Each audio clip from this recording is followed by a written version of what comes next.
Moja mama urodziła się na Wileńszczyźnie, w takiej miejscowości Ignalino, koło Święcian, tam gdzie jest teraz elektrownia jądrowa. Mój ojciec urodził się w okolicach Kielc, ale jego ojciec, czyli mój dziadek, był również na Kresach, w Brześciu Litewskim i w Łunińcu, w okolicach Pińska. Pracował jako pracownik Poczty Polskiej.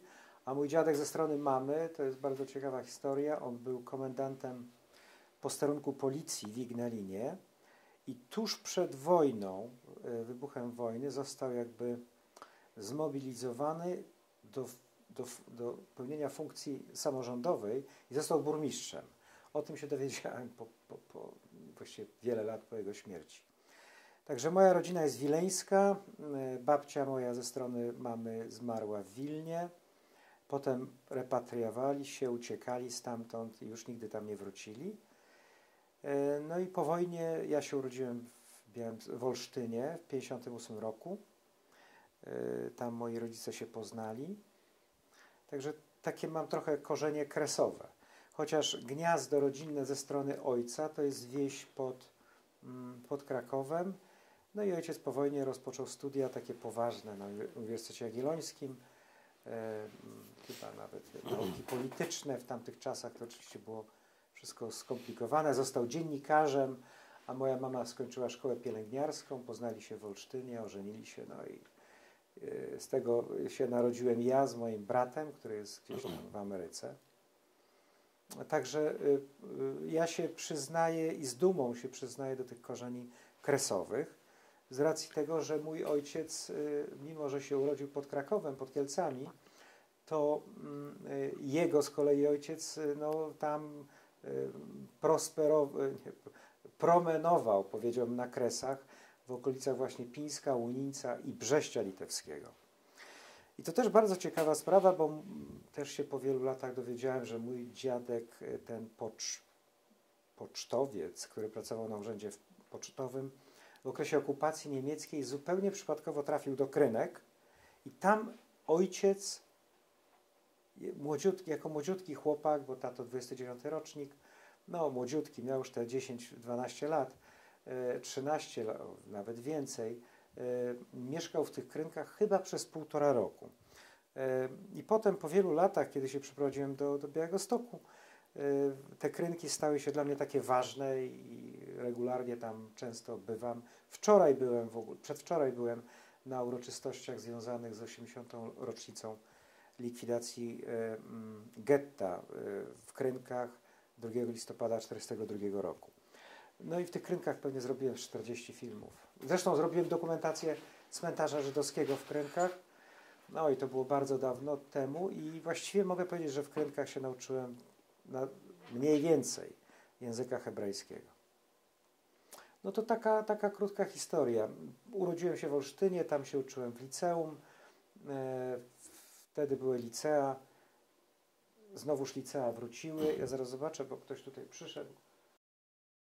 Mój tato w Olsztynie był dziennikarzem miejscowej gazety olsztyńskiej. Tak, to była Gazeta Olsztyńska. No i ta jego praca była dla mnie chyba może mogę tak powiedzieć, zmieniła moje życie, dlatego że ojciec miał mnóstwo wspaniałych przyjaciół, dziennikarzy, pisarzy. Odwiedzali nas z domu tacy ludzie jak Erwin Kruk, wybitny pisarz, który zajmował się pisaniem o Warmii, Mazurach. Świetni reporterzy. Poznałem równolegle, jak wzrastałem, to poznałem takich ludzi jak Piotr Bałtroczy, którego tato był też dziennikarzem. I te środowisko dziennikarskie w tamtych czasach, moim zdaniem, było na bardzo wysokim poziomie. To byli ludzie wykształceni, w większości zajmujący się reportażem. Oczywiście to były gazety partyjne, tak jak wszystko w tamtych czasach. Natomiast ja sobie nie przypominam specjalnie jakby takiego odium komunistycznego w moim domu. Mama pracowała w szkole pielęgniarek, a potem pracowała w takiej stacji epidemiologiczno-sanitarnej. I potem jak tutaj przyjechaliśmy do Białegostoku, to również pracowała w takiej stacji. I jak ojciec tu przyjechał, to ze mną po raz pierwszy, to również został dziennikarzem. Jego zaprosił do Białegostoku taki znany dziennikarz z Łomży, nazywał się Stanisław Zagórski, już nie żyje. Pan Stanisław Zagórski stworzył takie słynne wydawnictwo Stopka w Łomży i oni wydawali bardzo wartościowe rzeczy, a potem uruchomił taką bardzo prestiżową nagrodę imienia Zygmunta Glogera. No i mam tę taką satysfakcję, że taką nagrodę dostałem też z rąk pana Zagórskiego przed iluś tam laty.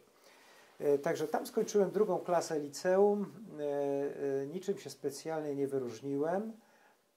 Chodziłem do klubu szachowego, byłem w klubie piłkarskim, bardzo byłem sportowo wykształcony, jeździliśmy na ryby każdy weekend, wsiadaliśmy na taki motor, który ojciec miał, to był skuter Osa i w 4 na Osie jechaliśmy. Tam była mama, mój brat, mój ojciec, wędki, jedzenie, wszystko razem wzięte. Ja nie mogę w ogóle sobie wyobrazić, jak myśmy to robili. Ja pamiętam tylko, że brat był wciśnięty, ja byłem z przodu, na kierownicy siedziałem, brat był dociśnięty przez mamę z tyłu, która całość zapinała. No to takie Osa, jeden skuter. Zresztą świetny. Tam jeździliśmy na ryby, to były czasy takie, że ten świat był taki czysty, jeszcze nie zepsuty, niezniszczony tymi pegerami, tym całym bajzlem, który potem przyszedł. To były lata 60. No i tak jak mówię, po podstawówce, po 2. klasie liceum przyjechałem do Białegostoku. Ojciec tu został dziennikarzem miejscowej gazety, został wkrótce zastępcą redaktora naczelnego. Był nadal reportażystą, pisał reportaże, a ja skończyłem tutaj liceum na ulicy Krakowskiej imienia Adama Mickiewicza i wówczas się dostałem na studia wyższe, na filologię polską. Nikt mi tych studiów nie załatwił. Ledwo się dostałem. Byłem prawie że ostatni chyba na liście tych przyjętych, 48 studentów, bo to paradoksalnie były tak mi się wydaje, takie czasy, że wcale się aż tak dużo różnych rzeczy nie załatwiało.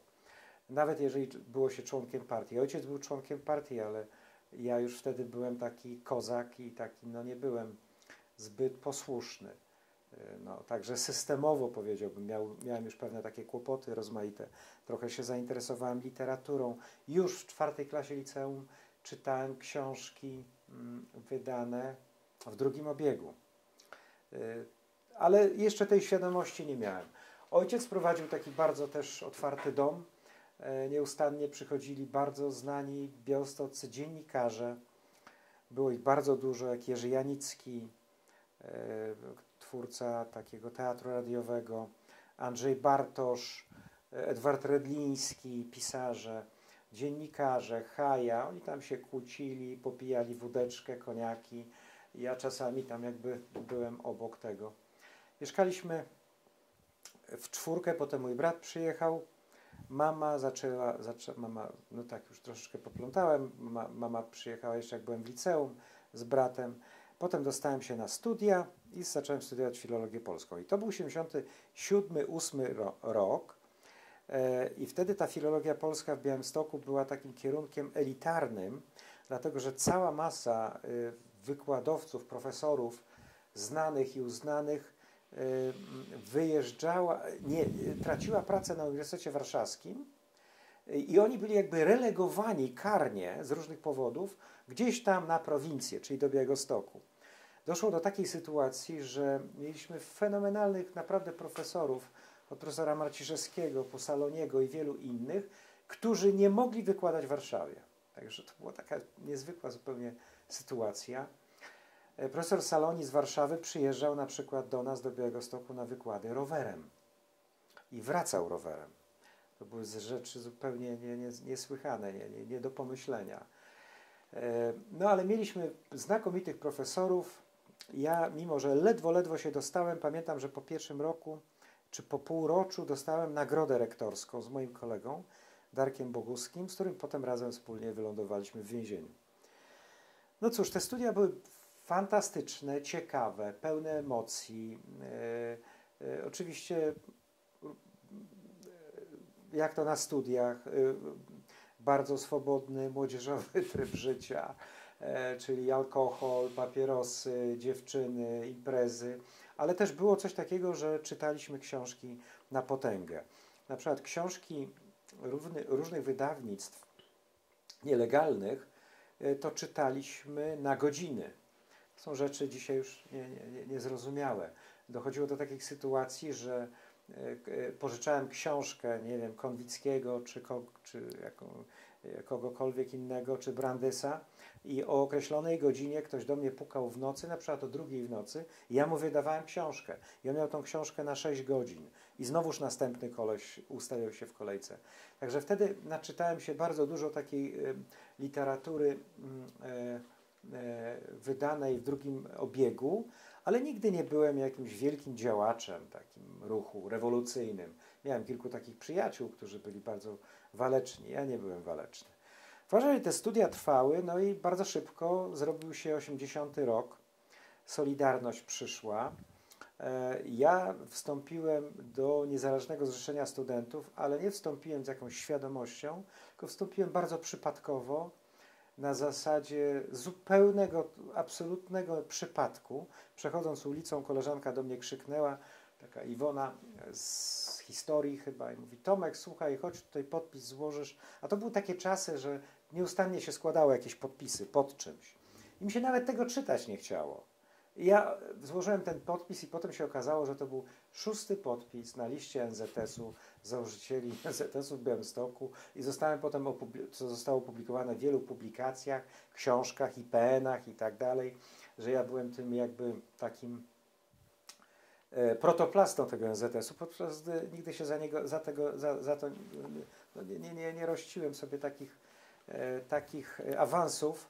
To był przypadek, natomiast no, oczywiście solidaryzowałem się z kolegami, przyjaciółmi, chociaż absolutnie nie wierzyłem nigdy w zmianę ustroju, że uda nam się cokolwiek to przewrócić. Wierzyłem, że trochę popuszczą, prawda, że będzie mniej tej cenzury, że bardziej otwarty świat, ale nie wierzyłem w to, że wyrwiemy się z tego całego potrzasku tych kleszczy sowieckich. No i mój ojciec był człowiekiem bardzo wykształconym, znał 7 języków, miał fenomenalną bibliotekę, prenumerował nielegalnie chyba, jakoś tak, ale wtedy nikt nikogo nie sprawdzał, Tygodnik Powszechny, co było dla mnie zupełnie zdumiewające. Pamiętam, że prenumerował również takie pismo Teatr. Dobrze mówię, czy to był Teatr? Chyba Teatr. Do tego stopnia, że mieliśmy chyba wszystkie roczniki od początku do końca i potem po latach przekazałem te resztki tego teatru takiemu aktorowi białostockiemu, bardzo, bardzo utalentowanemu Ryśkowi Dolińskiemu. No, w każdym razie w domu było bardzo, cały czas się coś działo, ale ja również byłem, że tak powiem, w terenie i nieustannie się spotykałem z przyjaciółmi. Na studiach założyłem taką galerię Raport, którą prowadziłem, gdzie robiliśmy jedne z pierwszych, to była jedna z 11 niezależnych galerii studenckich w Polsce. Także to był taki zupełnie wynalazek. Tam robiliśmy takie różne wystawy, projekty ocierające się o performance i tak dalej, i tak dalej. No i oczywiście czytałem książki. Czytałem książki i temat żydowski był mi nieobcy, bo Zingera, nie wiem, no oczywiście Franza Kafkę i wielu innych, ja to wszystko przeczytałem, filologia polska. Myśmy te książki sobie wyrywali. To nie jest tak jak dzisiaj, że dzisiaj się zostawia książki, bo nie wiadomo, co z tym zrobić, ale myśmy te książki sobie wyrywali, czytali jak opętani. No i przyszedł ten stan wojenny, gorąca atmosfera, były te strajki, byłem na strajkach w Białymstoku. No skończyło się stanem wojennym i 28 kwietnia 1982 roku zostałem aresztowany. No i wylądowałem w więzieniu. To się nazywa areszt śledczy. To tak jak wojna na Ukrainie, specjalna operacja wojskowa czy wojna. Więc to było więzienie, wpakowali mnie do celi, siedziałem tam prawie 9 miesięcy. To więzienie było w jakimś sensie przełomem dla mnie, dlatego że mieli fantastyczną bibliotekę, chyba lepszą niż w ogóle na uczelni, bo wszystkie najciekawsze książki, to był taki ciekawy deal. Instytut Badań Literackich wydawał całą masę książek takich, nazwał je z drugiego obiegu, ale one były wydawane w bardzo małych nakładach, typu 100 egzemplarzy. No i sobie chłopcy z góry wymyślili, że tam kilka egzemplarzy zostawimy, a resztę na więzienia. I oni normalnie w tych więzieniach była cała masa książek takich no, kontrowersyjnych. To jest odrębny temat na jakieś opracowanie. No i któregoś razu przeczytałem książkę, która mnie strasznie poruszyła. To była Walka i zagłada getta białostockiego Bernarda Marka. Napisana oczywiście z pozycji komunistycznych, lewicowych. Ta książka mnie bardzo, bardzo poruszyła. No i właściwie to był ten moment takiego początku, dlatego że jak wyszedłem z więzienia, to ta książka siedziała w mojej głowie. Wybrałem się do biblioteki miejscowej, żeby znaleźć coś więcej. Nie znalazłem nic. Było po prostu, nie było w ogóle książek na temat historii Żydów. Nic. Powojennych kompletnie nic. Oczywiście był tam Szymon Dubnow, rzeczy przedwojenne, ale po wojnie nie było nic. No więc to jest chyba ten moment w życiu każdego człowieka, że to, że coś ci się nie udaje, sprawia, że dostajesz takiego kopa i energię, że musisz, prawda? Musisz się tego dowiedzieć. No i zacząłem grzebać w tych książkach dalej, szukać dodatkowych jakichś materiałów i zacząłem znajdować te informacje. Oczywiście one były rozproszone w jakichś fragmentach artykułów, no ale zacząłem powoli składać tą całą układankę. No była połowa lat 80., to były dla mnie straszne lata, bo wyszedłem z więzienia, to od razu mnie wzięli do wojska na rok. Wszyscy moi koledzy jakoś się wyugali, a ja oczywiście się wpakowałem. To było straszne wojsko, nie chcę o tym mówić. Byłem w karnej jednostce, strasznie dali nam w dupę, ale z drugiej strony, tak sobie myślę po latach, że to więzienie bardzo mnie wzmocniło. Zrobiłem się też bardzo silny fizycznie i odporny, tak bym powiedział. Ja mam ponad 60 lat, ja właściwie nigdy w życiu nie chorowałem. Czasami myślę, że to jest jakaś tam praprzyczyna, to jest te wojsko, bo takiego wojska to ja nie wiem, czy dzisiaj ktokolwiek by w ogóle zaaplikował. Ja byłem na poligonie wojskowym od 3-miesięcznym, od grudnia do marca nad Bałtykiem i mieszkaliśmy w namiotach, które były położone 200 metrów od morza. Był potworny wiatr i ja pamiętam, że z mojej kompanii, czy chyba z kompanii, to chyba 27 chłopaków wylądowało z odmrożeniami w Kołobrzegu. Także to była jednostka karna, to znaczy wrzucili takich różnych niepewnych kolesi jak ja pamiętam, był jakiś syn generała Zarzyckiego, jakieś takie różne ciekawe typy. Także z drugiej strony to było fajne, bo to byli bardzo fajni, ciekawi ludzie. No ale armia była czymś potwornym, naprawdę. Pamiętam, w 10. Sudeckiej Dywizji Pancernej, której jeden z pułkowników z wielką dumą, pamiętam, nam mówił, że to my jako pierwszy oddział weszliśmy do Pragi. Z taką wielką radością i satysfakcją.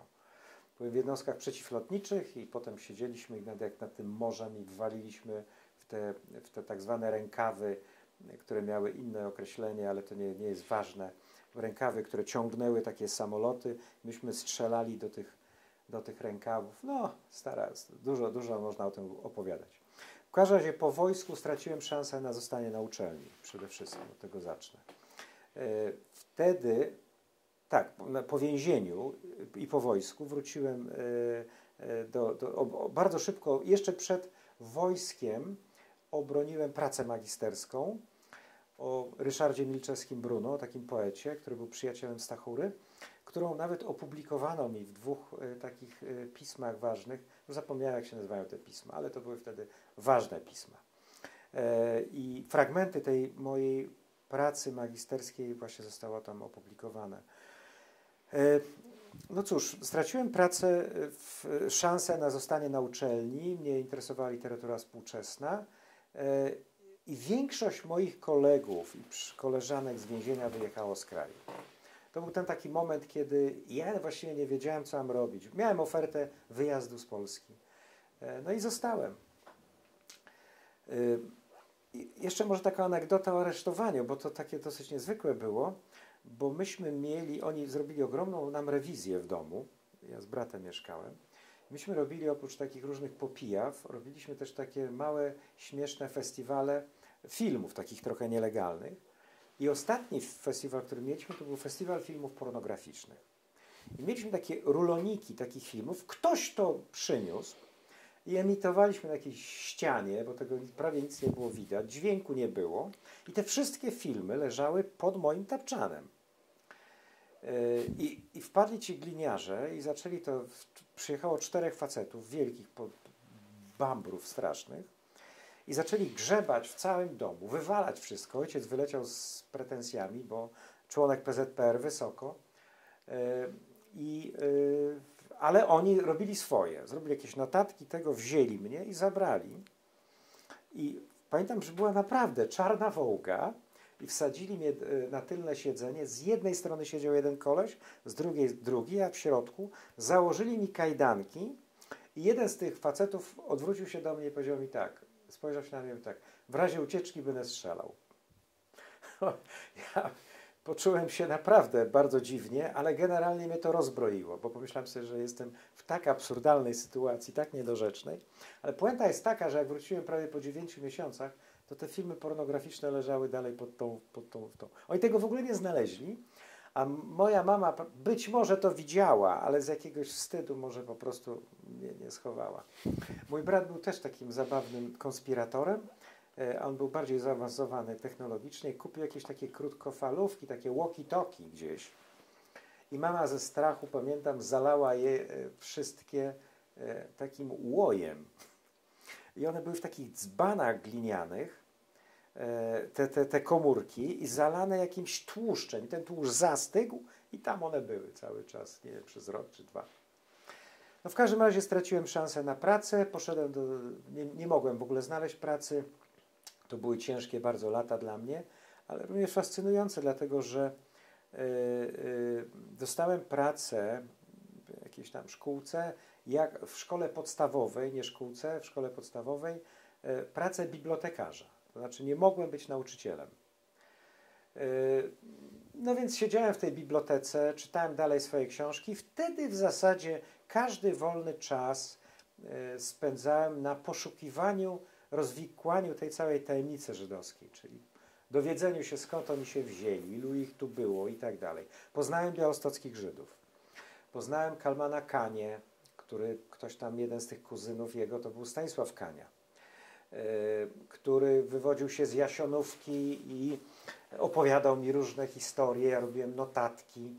Poznałem Feliksa Malarewicza, poznałem pana Złotoryńskiego, poznałem pana Szymona Pachtera. To wszystko byli białostoccy Żydzi, którzy tutaj mieszkali. Sprawdzę, kto tutaj przyszedł. No w każdym razie chodziłem z tymi ludźmi po mieście. Chodziłem, brałem ich i pytałem się, kto tu mieszkał, kto tu mieszkał, kto tu mieszkał. Historie różne notowałem, rejestrowałem. To był 85, 6 rok. I to było dla mnie fascynujące, naprawdę. Bardzo dużo się wtedy dowiedziałem. Mówili mi o szkołach żydowskich, o szpitalach żydowskich, o słynnych ludziach, wybitnych ludziach, ciekawych ludziach, o ich przyjaciołach, o tym życiu przedwojennym, bo to byli ludzie przedwojenni. Feliks Malarewicz wywodził się z znanej rodziny, takiej inteligenckiej, białostockiej. Był przezywany przed wojną Czerwony Romeo, bo miał Alfa Romeo, samochód taki, na który wyrywał panienki.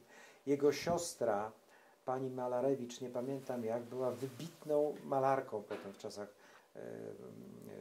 powojennych, przeżyła wojnę.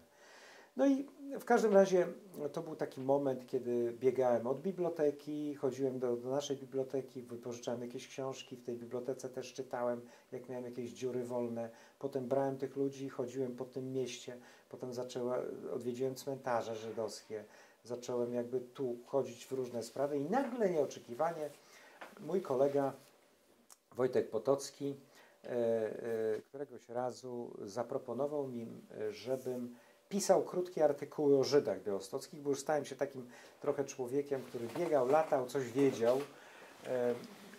czy ja nie zgodziłbym się. Oczywiście nie mogli mnie zatrudnić tam, bo ja miałem te złe papiery. Natomiast Wojtek powiedział, że zaczął pisać może o tych białostockich Żydach, no bo jest takie rosnące zainteresowanie. I wtedy, nie wiem, to był 86 albo 7 rok, zacząłem pisać takie krótkie artykuły, do których dałem taki tytuł Kartki z Atlantydy.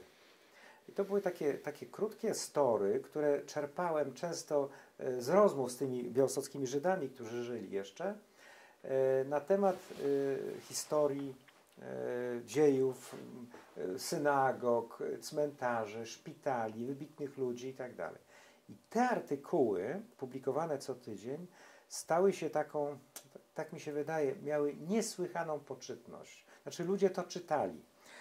Ludzie to czytali, niektórzy nawet wycinali, wklejali te artykuły jako taki, no to były tamte czasy, prawda, kiedy to nie miało znaczenia, ale wielu z tych ludzi miało jakichś przyjaciół swoich, Żydów, gdzieś tam w Izraelu, w Stanach i oni to pakowali i im wysyłali, te artykuły moje. No i któregoś razu, nie wiem, po roku, czy tam po 2, napisał do mnie z Izraela pan Michał Flikier, który był prezesem tego ziomkostwa Żydów białostockich w Izraelu. Fenomenalny człowiek, cudowny, wielkiej kultury, ze znajomością języka. Przeżył ten cały Holokaust gdzieś tam w armii sowieckiej, potem wrócił, wyjechał. No i nawiązałem z nim kontakt, zaczęliśmy pisać do siebie. Początkowo ci Żydzi byli przekonani, że jestem jakimś starym człowiekiem, a ja wtedy byłem bardzo młodym facetem, 30 parę lat miałem. W każdym razie te Kartki z Atlantydy to napisałem może z 200 odcinków. Całkiem sporo. Potem przyszedł 89. W międzyczasie zmieniłem pracę, dostałem coś tam jakiegoś lepszego, w jakimś białostockim towarzystwie naukowym dostałem pracę jako sekretarz redakcji. To były wszystko strasznie marne pieniądze i małe pieniądze, jak wszystko w tamtych czasach. Ale pismo naukowe pozwoliło mi również czegoś się tam nauczyć, prawda, operować źródłami. Wtedy też już napisałem takie większe teksty i wtedy też nawiązałem kontakt z Volksstimme i zacząłem pisać takie krótkie artykuły również do Volksstimme i do właśnie tego Białostockiego Towarzystwa Naukowego. Jakieś takie historie, wiesz, o większe teksty ze źródłami, z takim jakby napięciem już historycznym. No i na początku lat 90. mój kolega, ten sam w zasadzie mój kolega, który założył nowy dziennik białostocki, który się nazywał Kurier Poranny, zaprosił mnie do pracy do tego Kuriera Porannego. Ja przyszedłem do tej pracy w 93 roku. Wcześniej pracowałem, nie wiem, czy to jest takie ważne, pracowałem pracowałem w szkole na Jesiennej, potem pracowałem w Białostockim Towarzystwie Naukowym, a potem współpracowałem z taką uczelnią wyższą. No, muszę się przyznać, że chyba zapomniałem, gdzie pracowałem. Te wszystkie prace nie miały specjalnego znaczenia. W szkole nie pracowałem. Straciłem tą szkołę w czasach komuny, a potem, jak komuna się skończyła, dostałem pracę w dziennikarstwie. No i w gruncie rzeczy to jest droga mojego ojca. I ja poszedłem w tym kierunku i ta praca była fascynująca, niezwykła, cudowna.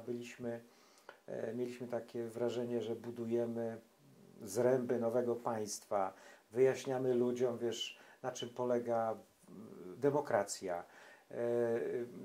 To była zupełnie inna robota niż dzisiaj, bo dzisiaj to się po prostu brak słów, jeżeli chciałbym skomentować współczesne dziennikarstwo.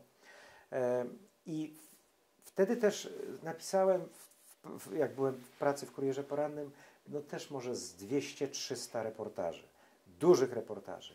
Cała masa tych tekstów to były reportaże poświęcone tematyce żydowskiej, ale też mniejszości narodowych. Mnie zawsze interesowały kwestie polsko-białoruskie, ukraińskie. Prowadziłem też taki przegląd prasy regionalnej, co jest też ważne, gdzie docierały do mnie takie małe gazetki, które się ukazywały w różnych miejscach w Polsce i czasami tam się ukazywały jakieś teksty, na przykład lokalnych dziennikarzy o tej społeczności żydowskiej. No więc nawiązywałem kontakt z tymi ludźmi. Budowałem sobie taką sieć przyjaciół i do dzisiaj tą sieć mam, dlatego że Janusz Sobolewski z Rajgrodu, wydawał wtedy Echa Rajgrodzkie. Do dzisiaj mamy ze sobą kontakt. Jurek Nowicki w Siemiatyczach. Jurek Haweryluk wydawał takie pismo ukraińskie, w którym też ukazywały się teksty poświęcone Żydom. W tygodniku Niwa białoruskim też pisano, pokazywały się takie artykuły, więc ja to gdzieś tam czasami odnotowywałem. No w każdym razie ja nie wpadłem tak wyłącznie do tej niecki żydowskiej, tylko bardziej i do dzisiaj bardziej mnie interesuje ten kontekst wielokulturowy, takiej bardzo większego bogactwa, zróżnicowania i tych wpływów, przechodzenia różnych, przenikania się różnych kultur. To było dla mnie zawsze fascynujące. Wtedy również, w końcu lat 80., mój kolega Antoni Oleksicki, który pracował w Urzędzie Konserwatora Zabytków, potem został konserwatorem zabytków, zaproponował mi, żebym spróbował zrobić dokumentację cmentarzy żydowskich. I to był taki początek. Pierwsze cmentarze żydowskie zacząłem robić w 1987-1988 roku. Pierwsze to były chyba Krynki i to było największe wyzwanie. To był potwornie wielki cmentarz, ogromny, 3000 macew. Myśmy to robili z Andrzejem Grejterem, takim moim kolegą architektem i tam w zasadzie mieszkaliśmy w tych Krynkach w namiocie. Tam pamiętam różne żule na tym cmentarzu się przychodziły, chlały te wino, opowiadały nam różne historie. I myśmy czyścili te kamienie, nie umieliśmy tego robić. Wielu rzeczy nie umiałem, ale tam rozpocząłem naukę taką własną języka hebrajskiego. Nigdy się nie uczyłem hebrajskiego, a myślę, że nagrobki czytam dosyć biegle. Miałem taki przewodnik, słownik, nie wiem skąd, to gdzieś wyrwałem z jakiejś biblioteki, ja miałem wspaniałą bibliotekę, mój ojciec też, taki słownik polsko-hebrajski, wydany w 1937 roku, do dzisiaj go mam, i tam jest na dole napisane wydawca, Tel Awiw, Warszawa. Takie bardzo wzruszające. I właściwie uczyłem się w ten sposób, że porównywałem litery, te, które widziałem na nagrobku, z literami, które miałem tutaj w tym i w ten sposób uczyłem się alfabetu. No był taki moment, że czytałem te nagrobki że od lewej do prawej, łącznie z datą, z przeliczeniem daty natychmiast, z automatu. Dzisiaj już tego nie potrafię, ale potrafię odczytać imię, nazwisko i tam syn, córka i tak dalej. Także wtedy zacząłem również robić dokumentację tych cmentarzy. To było płatne, bardzo mało płatne, bardzo symbolicznie, ale to było niesamowicie wciągające. No i tak na tych cmentarzach od 1987 roku w zasadzie spędziłem 30 lat na pewno. Zrobiłem 7 dokumentacji cmentarzy żydowskich. Jedne z pierwszych w Polsce. Pierwszy to był chyba pan Adam Penkala, gdzieś tam z Kielc. I oni byli lepsi ode mnie, ja się uczyłem tego wszystkiego. Natomiast, jakąś przerwę pan chce zrobić? Nie. Nie. Natomiast to było wszystko nauka i do dzisiaj uważam, że przecież nie znam języka dobrze, nie wiem jak to do końca robić, ale na pewno nabyłem jakąś wiedzę. Także miałem taką wiedzę praktyczną, ale też teoretyczną i wydaje, że również te moje ubogacanie tą historią żydowską to nie były tylko książki, cmentarze i praca reportera, który rozmawiał z ludźmi i opowiadali mu o historie związane z Żydami, ale wtedy również zaczęli przyjeżdżać pierwsi Żydzi do Polski w latach 90. z Ameryki, z Izraela i tak dalej. No więc kierowali się do mnie. Ja ich gdzieś tutaj woziłem. Uczyłem się też języka angielskiego od Żydów, bo ja nie znałem języka. Ja w szkołach nie miałem języka angielskiego. Na studiach miałem angielski, ale tak marny i tak nędzny i tak rzadko, że po prostu głowa opada. No. I musiałem się uczyć tego angielskiego od innych. Próbowałem też czytać pewne materiały w języku angielskim, bo oni przesyłali mi książki. No więc puchłem, prawda? Puchłem coraz bardziej od tej wiedzy dotyczącej historii Żydów, dziejów Żydów. Aczkolwiek nigdy mnie za bardzo historia nie interesowała, bo mnie zawsze i do dzisiaj mnie bardziej interesuje ta sprawa związana z tym, w jaki sposób, bardziej mnie interesuje przyszłość niż historia. W jaki sposób odbudować te relacje z Żydami. W jaki sposób rozwiązać problem antysemityzmu. Czyli mnie interesowały bardziej sprawy kulturowe, źródła tych uprzedzeń, aniżeli rozpamiętywanie bez końca Holokaustu. i szukanie, rozstrzyganie, nie wiem, liczby ludzi, którzy zginęli w płonącej synagodze w Białymstoku. Wystarczy, że jeden został zabity, to już robi to na mnie wrażenie. No ale to już jest taka historia opowiadająca o moim postrzeganiu w ogóle całej edukacji na ten temat, wobec której mam bardzo negatywną i krytyczną ocenę.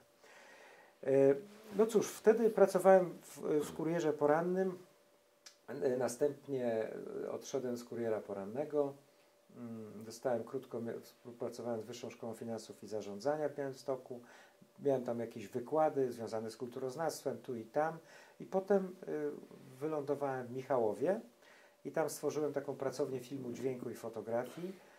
Współpisałem wniosek na ten projekt. Dostaliśmy tam naprawdę ponad 1 000 000 złotych na rewitalizację drewnianego domu. Przekazałem na ten projekt swoje zbiory i przez ponad 10 lat zorganizowałem tam 60 eventów, bardzo dużych, na które przychodziły naprawdę tłumy. Oczywiście było tam mnóstwo eventów związanych z tematyką żydowską, ale to były to też takie charakterystyczne, kiedy te eventy nie były niszowe, nie były dedykowane tylko do Żydów, tylko były zawsze zróżnicowane. To znaczy takim przykładem jest taki projekt, który zrobiłem, jak to pięknie się różnić, na którym zaprosiłem rabina, baciuszkę, księdza katolickiego i pastora protestanckiego i dyskutowaliśmy na temat tych różnic po to, żeby sobie nagle uświadomić, że tych różnic prawie nie ma. Był jeszcze imam tatarski na takich spotkaniach, także tam robiłem takie projekty. Wtedy też zabrałem się za kamerę, dlatego że uznałem, że nikt nie chce czytać, w związku z tym trzeba robić filmy. Także to jest dalej dziennikarstwo, tylko że z kamerą. Czyli zacząłem robić filmy, zrobiłem tych filmów bardzo dużo, ale zrobiłem filmy również o historiach parafii katolickich, o takich księżach prawosławnych, bardzo szanowanych i cenionych przez innych, którzy mieli w sobie tolerancję. Zrobiłem filmy o najstarszym imamie tatarskim, zrobiłem ostatni film o prezydencie Ryszardzie Kaczorowskim i tak dalej, i tak dalej. Tego było bardzo, bardzo dużo. Kilka tysięcy. Nie wiem, jak to się zrobiło, ale tak się zrobiło. Oczywiście tych poważnych filmów jest może z 50-70. Nigdy nie traktowałem tych filmów jako jakieś takie wyzwanie, że tutaj zostanę wybitnym jakimś filmowcem, ale kilka festiwali filmowych międzynarodowych wygrałem. No i cóż, po epizodzie gdzieś ponad 10-letnim z Michałowem, który skończył się zwolnieniem mnie z pracy, nie chcę mi się o tym opowiadać, nie ma to żadnego znaczenia. Straciłem tym samym wszystkie zbiory, one tam zostały. Nie mam w sobie jakiejś tam goryczy, spotkałem tam wielu wspaniałych ludzi, ale zawsze człowiek spotka na swojej drodze durnia. No więc to się zakończyło i wróciłem do Białegostoku, podjąłem tutaj pracę właśnie współpracując z Galerią Ślędzińskich, będąc tutaj najpierw na umowę o dzieło, potem na pół etatu, teraz jestem na 3/4 etatu. No i próbowałem zaimplementować ten projekt żydowski w Białymstoku. Zrobiłem też kilka bardzo dużych imprez. Niemniej jednak nie mogę powiedzieć, że to mi wyszło. Jestem z tego niezadowolony. Nie widzę takiej, powiedziałbym, szczerości po drugiej stronie, że ta galeria jest finansowana przez Urząd Miasta. Nie widzę autentycznej odwagi, żeby uruchomić taki projekt.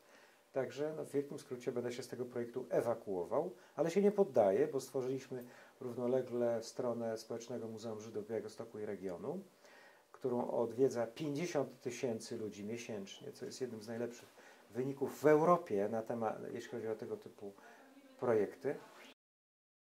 I no cóż, też mi się nie chce o tym opowiadać, bo ja jakby się trochę po latach nauczyłem czegoś takiego, a może we mnie się to zbudowało, że jak coś mi się nie wyjdzie, powinie mi się noga, to nie chce mi się z tego powodu w gruncie rzeczy gadać.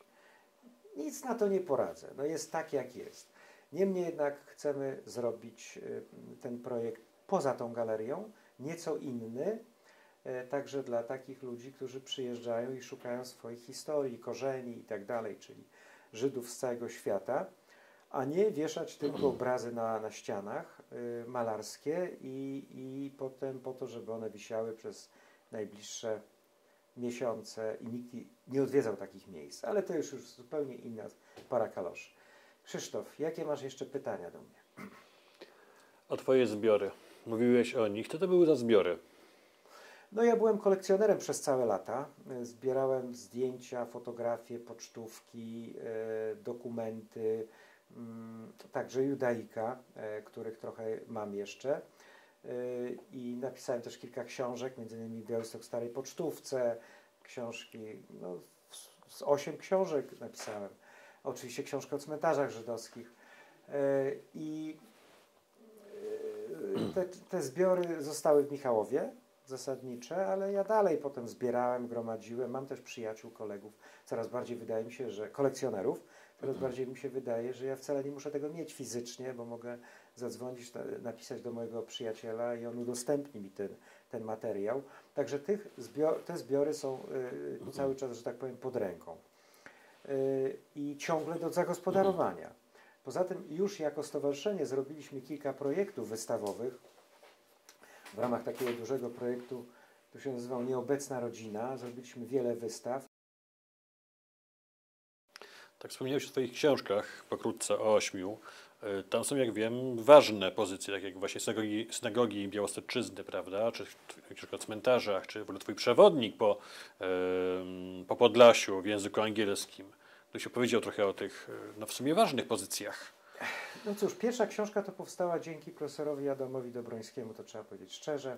On do mnie zadzwonił, że jest taka, ja już wtedy miałem zbiory pocztówek duże, miałem jakieś wystawy. Zadzwonił do mnie i mówi, słuchaj, to jeszcze w czasach komuny, że może byś napisał taką książkę. I to była jedna z pierwszych książek o pocztówkach, starych w Polsce. Chyba taki przewodnik z Warszawy, chyba Adam Czarnowski czy Czarnkowski, już nie chciałbym pomylić, taki naprawdę zasłużony kolekcjoner, napisał ją przede mną. Ja coś dołożyłem, zrobiłem taką książkę Białystok w starych pocztówkach, która była dużym sukcesem. Nastąpił jej dodruk. Potem udało mi się, taki Amerykanin, który tutaj przebywał w Białymstoku, pan David Elliot, namówił mnie na napisanie przewodnika Jewish Białystok i to był największy sukces rzeczywiście w moim życiu, bo ukazała się recenzja w New York Timesie i po 48 godzinach nakład się sprzedał. Także to było wielkie wydarzenie i ja pamiętam, że dostałem za tą książkę jakieś tam kilkaset dolarów i w tamtych czasach udało mi się kupić jakiś bilet do tych Stanów i pojechałem. To było pojechałem z żoną za te pieniądze, za te honorarium. No a potem już napisałem kilka książek o synagogach, o Zamenhofie. Nie przywiązuję do nich wielkiej wagi, bo to były takie bardzo książki popularno-naukowe. Natomiast książka o cmentarzach żydowskich, tak, to była bardzo ważna książka, moim zdaniem. Ona, w przeciwieństwie do twojej książki, nie doczekała się jakiegoś specjalnego zainteresowania. Jakoś tak nie miała tej może promocji, ona ukazała się w czasach, kiedy ten rynek w ogóle się walił wydawniczy. W związku z tym ona została tak trochę zmarginalizowana, spadła, ale myślę, że jako książka jest ważna, no bo twoja to jest pełna nagród, a moja nawet nie została zgłoszona do żadnej nagrody, bo nikomu to do głowy nie wpadło. Ale jest już wyczerpany nakład od wielu lat, także chyba jednak to jest miarą sukcesu. Nie do końca, Krzysiu, dlatego że część tego nakładu ja wykupiłem za grosze, ale mam chociaż teraz książki do rozdawania w prezencie swoim znajomym i przyjacielom. Natomiast no rzeczywiście widziałem tą książkę tu i ówdzie na jakichś aukcjach za jakieś duże pieniądze. No ja ją rozdaję, tak że jeszcze jak ktoś będzie pod bramką, to będzie mógł z tego skorzystać. No, co tam jeszcze, Krzysiu? Już jakiś świetny kiedyś projekt Szukamy Polski. Tak, założyłem takie stowarzyszenie, nazywało się Szukamy Polski i jestem jego członkiem dalej. To jest też opowieść o tym, jak nam się trochę to nie udało, ale chociaż z drugiej strony udało. Ja chyba nie jestem człowiekiem od sukcesów. Mój kolega, wiceprezes tego stowarzyszenia, który przejął to stowarzyszenie, jest dzisiaj prezesem, Jan Oniszczuk, nadał temu, i z koleżanką Bożeną Bednarek, nadał temu stowarzyszeniu jakąś nową energię i zaczęli pisać wnioski, aplikacje i te aplikacje znakomicie tam się im sprawdzają. To stowarzyszenie na początku zrobiło sporo różnych projektów związanych z wielokulturowością, ale też zrobiliśmy wystawę Kadry Zagłady o zagładzie, o Holokauście. Zrobiliśmy takie wystawy ważne, duże na wstąpienie Polski do Unii Europejskiej, między innymi taki projekt, który się nazywał Unia już tu była, czyli taka trochę opowieść, narracja o tym, że przecież w XVII-XVIII wieku Polska z uwagi na swój wielki tolerancyjny charakter wobec Żydów i wielu innych mniejszości była właściwie prototypem Unii Europejskiej.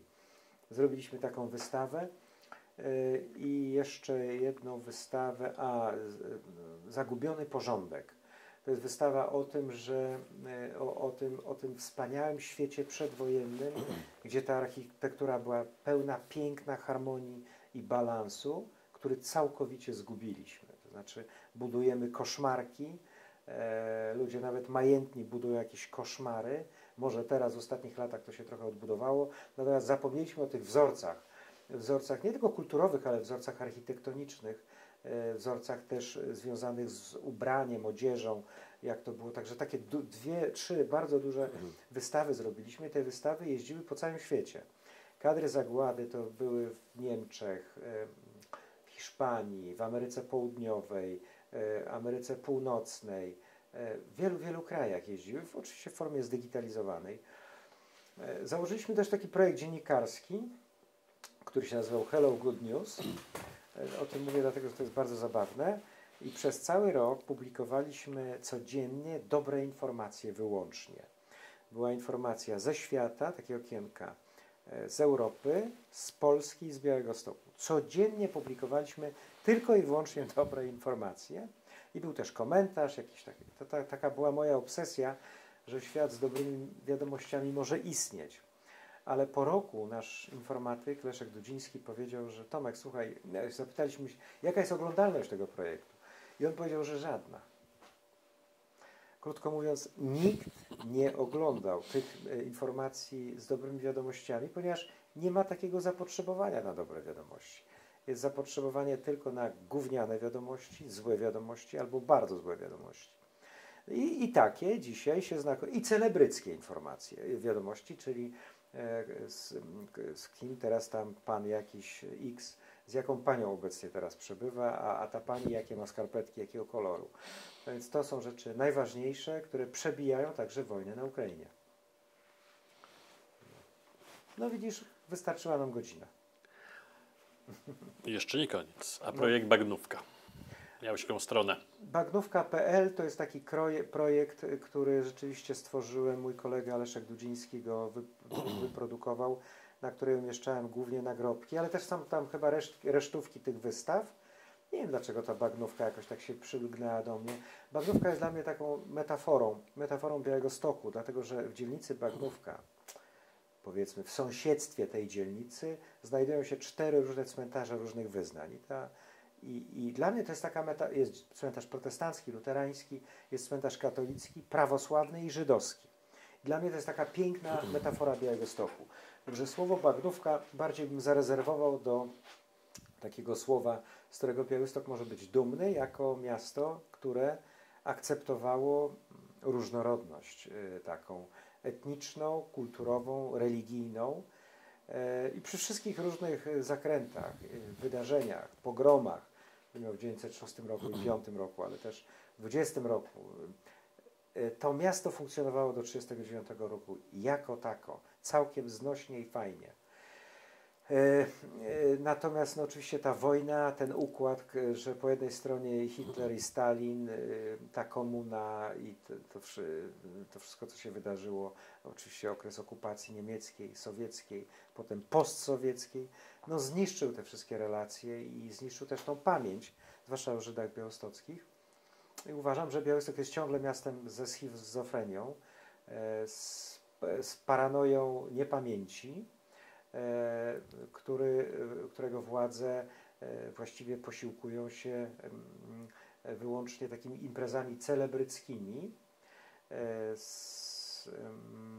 z Parkinsonem na ten temat, totalnym Parkinsonem, czyli co roku jakieś kwiatki, jakieś fundusiki na jakiś koncercik i tak dalej i koniec.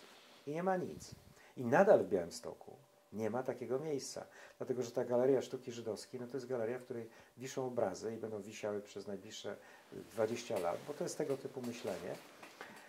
I tam jakieś, oprócz tego odbywają się tu różne inne imprezy, jakieś warsztaty dla dzieci zupełnie niezwiązane z tym tematem, takie softowe, miękkie, dla bardzo małej grupy odbiorców.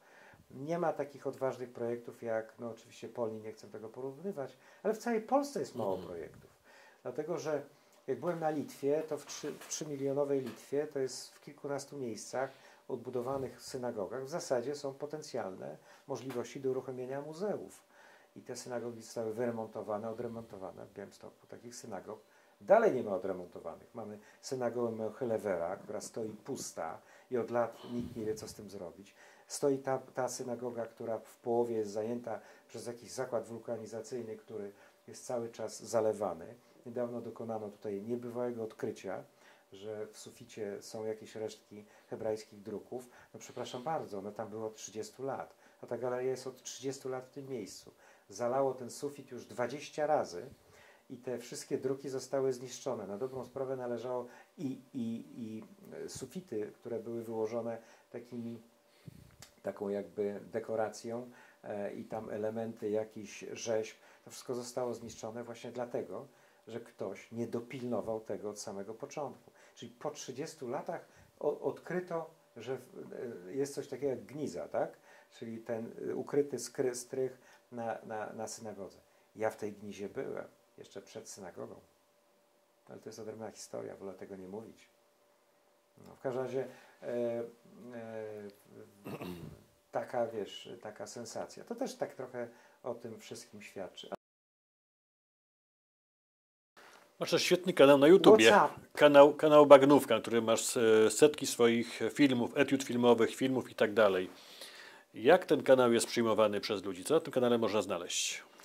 No wiesz, ja mam kilkanaście tysięcy subskrybentów. Nigdy o to nie zabiegałem. Ten kanał praktycznie nic nie zarabia, bo to trzeba postawić całą ekipę, Facebooki, robić jakieś głupie miny, rozsyłać, tańczyć na głowie, zdjąć majtki i tak dalej, i tak dalej. Także na początkowym nawet planie miałem coś takiego, że nawet oferowałem ten kanał dla tego projektu do tej galerii. Nie było zainteresowania. Galeria ma swój kanał, którym jest, nie wiem, 100 subskrybentów. Ja mam ich 13 tysięcy. Także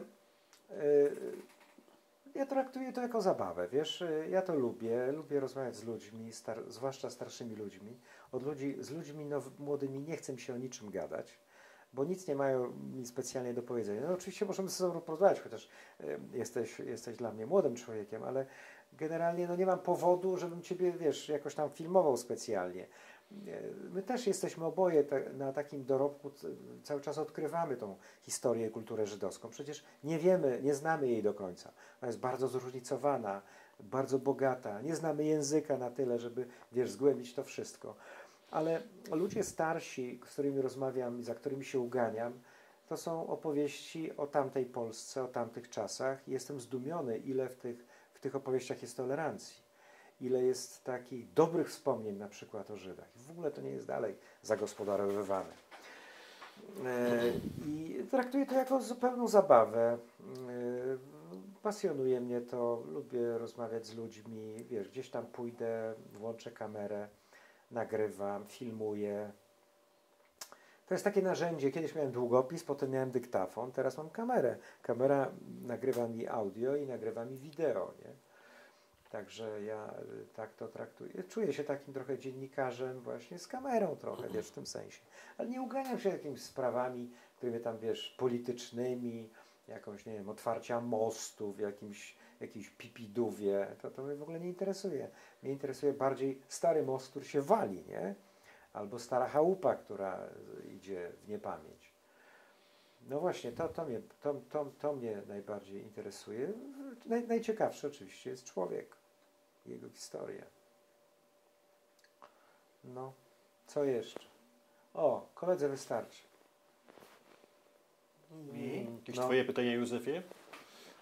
No, znaczy ja bym chciałem zapytać o, no mówił Pan, że w pewnym momencie poznał Pan Żydów mieszkających tutaj w Białymstoku, a potem poznał Pan, jak rozumiem, potomków Żydów białostockich. Jak w ogóle to spotkanie z tymi ludźmi Pana zmieniło? Zmieniło Pana spojrzenie na świat?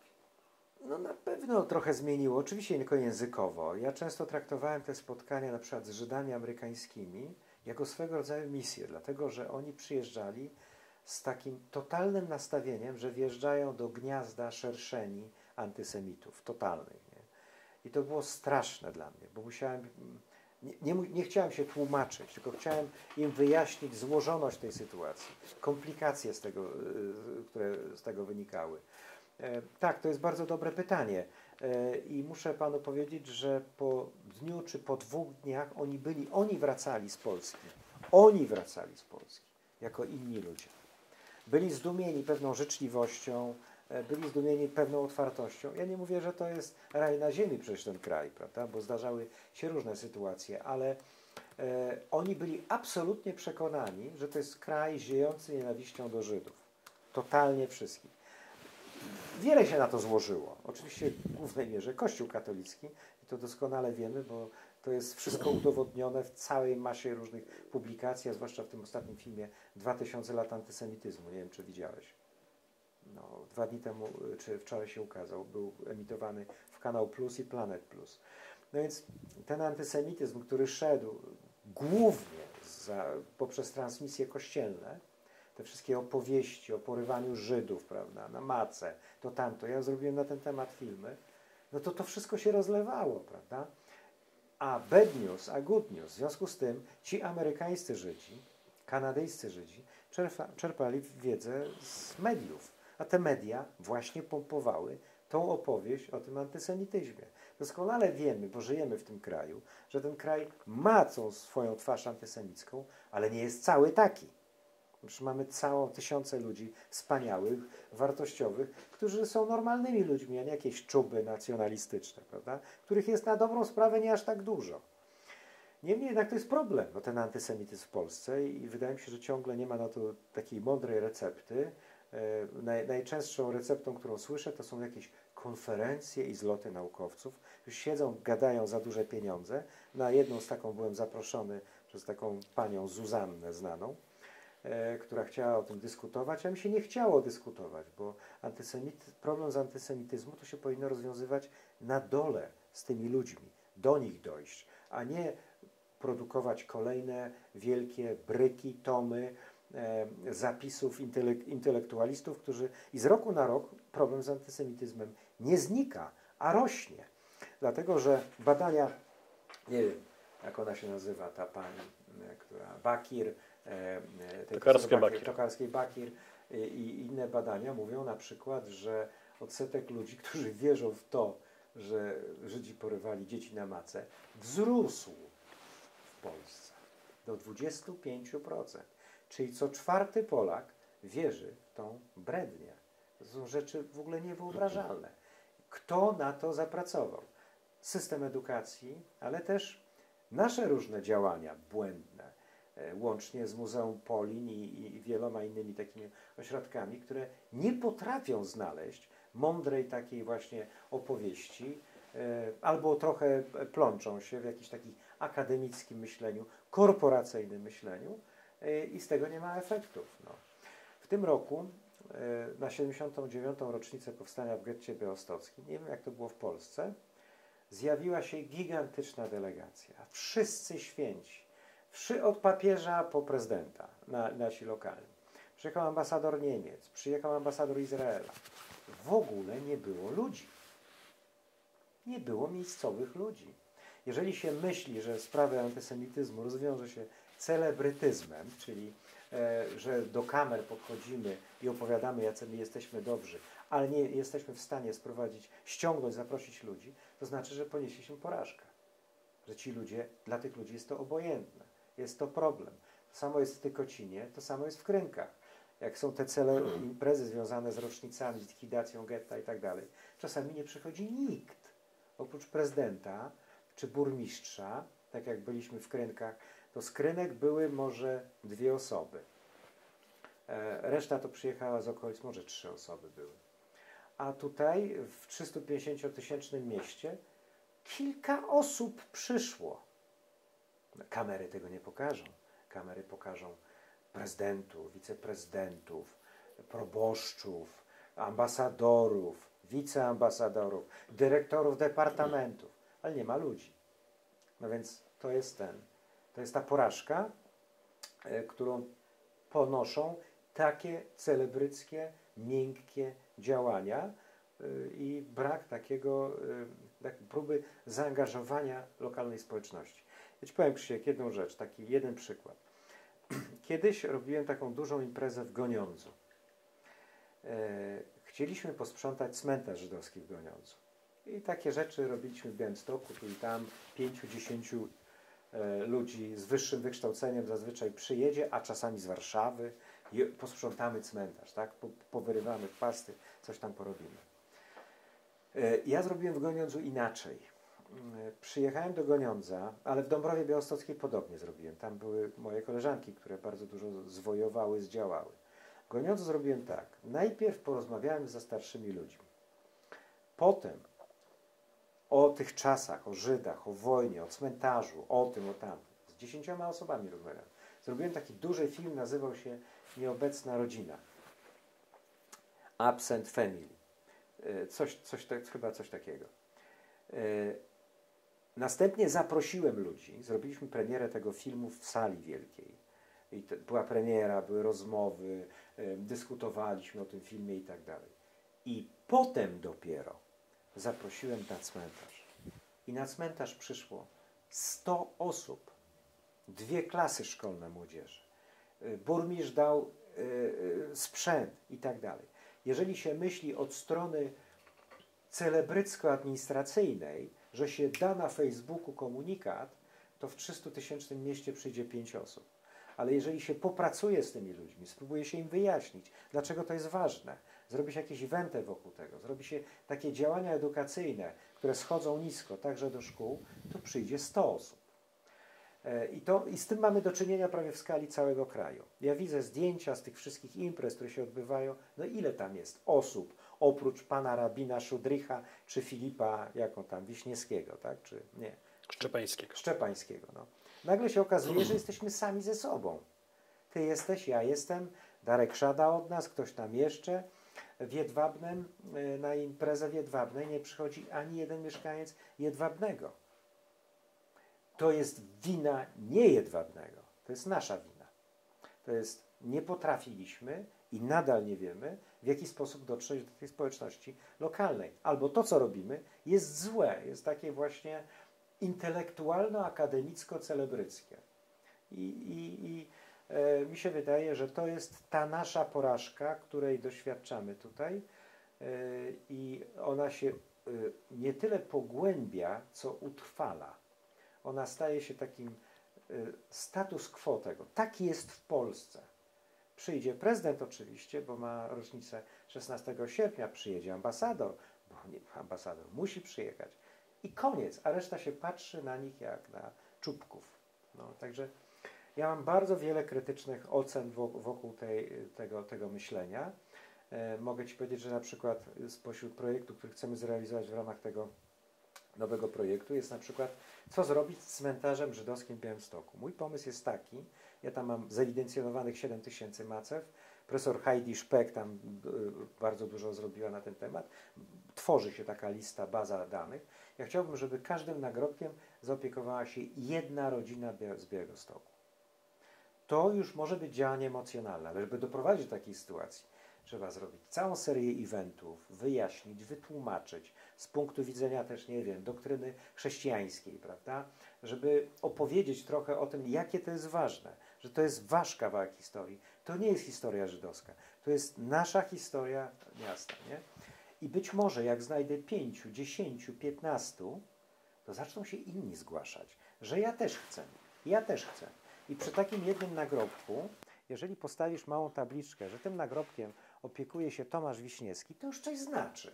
A jeżeli tych tabliczek będzie więcej, to jest tylko jeden kamień, prawda? To jeden kamień, możemy się takim kamieniem zaopiekować. To jest emocjonalne, to jest wizerunkowo potężne, silne, mocne właśnie emocjonalnie też. I tym możesz więcej zwojować niż taką suchą i drętwą gadką prezydenta, który co roku mówi ten sam tekst. No. Także tak to wygląda. No.